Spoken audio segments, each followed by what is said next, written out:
इस बीच बंगाल की सियासत से जरा उत्तर प्रदेश की सियासत का रुख करें, यहां पर भी काफी ज्यादा हलचल है। आपको मालूम होगा कल उत्तर प्रदेश के मुख्यमंत्री योगी आदित्यनाथ ने दिल्ली का सफर तय किया था। यहां पर कल उनकी मुलाकात हुई थी जेपी नड्डा से, फिर अमित शाह से। आज उनकी मुलाकात हुई है प्रधानमंत्री नरेंद्र मोदी से। दोनों नेताओं के बीच जो ये मुलाकात 80 मिनट तक चली, यानी करीब सवा घंटे। और ऐसा माना जा रहा है पीएम मोदी और सीएम योगी के बीच उत्तर प्रदेश में आगामी विधानसभा चुनाव और मंत्रिमंडल के विस्तार को लेकर ये अहम चर्चा हुई है। आमतौर पर प्रधानमंत्री किसी सीएम से मुलाकात के लिए इतना लंबा वक्त नहीं देते हैं, और ऐसे में यही माना जा रहा है सीएम योगी दिल्ली से यूपी पहले से ज्यादा मजबूत होकर लौटेंगे। इस पूरी खबर पर और ज्यादा जानकारी हमारे संवाददाता रविंद्र कुमार से लेते हैं, जो पैनी नजर बनाए रखे हुए हैं इस पूरी मुलाकात पर। रविंद्र, मुलाकात तो हो गई, लेकिन मुलाकात के बाद क्या बात निकली है, जरा इसको समझाएं हमें। देखिए, गृह मंत्री अमित शाह के साथ जो कल मुलाकात हुई वो लगभग 1 घंटे 40 मिनट चली, और वहां पर योगी आदित्यनाथ ने एक पुस्तक भी भेंट की थी जिसका शीर्षक था समाधान।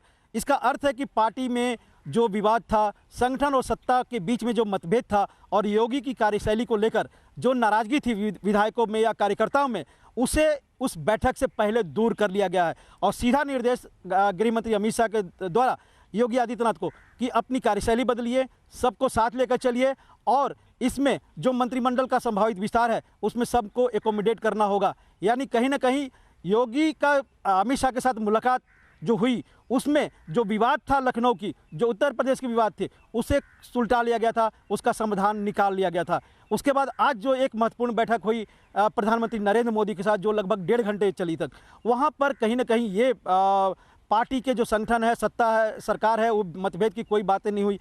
उसमें सीधे तौर पर बात हुई कि वैक्सीन जन जन तक पहुँचे, कोरोना कैसे कंट्रोल किया जाए, अगर संभावित तीसरी लहर आती है तो उसके लिए क्या मेडिकल तैयारियां हैं, इस पर विस्तार से चर्चा हुई। योगी ने पूरी रिपोर्ट कार्ड प्रधानमंत्री के सामने रखी। इसके अलावा जाहिर तौर पर है अगले 6-7 महीने बाद वहां विधानसभा चुनाव होने वाले हैं, उसके लेकर भी प्रधानमंत्री की तरफ से योगी को कहीं ना कहीं संदेश भी दिया गया, एक निर्देश भी दिया गया कि उसकी रणनीति बनाइए। जो केंद्र सरकार की योजनाएं हैं और जो राज्य सरकार की योजना है उसे ज़मीन पर हर हाल में उतारना होगा, लोगों का दिल जीतना होगा।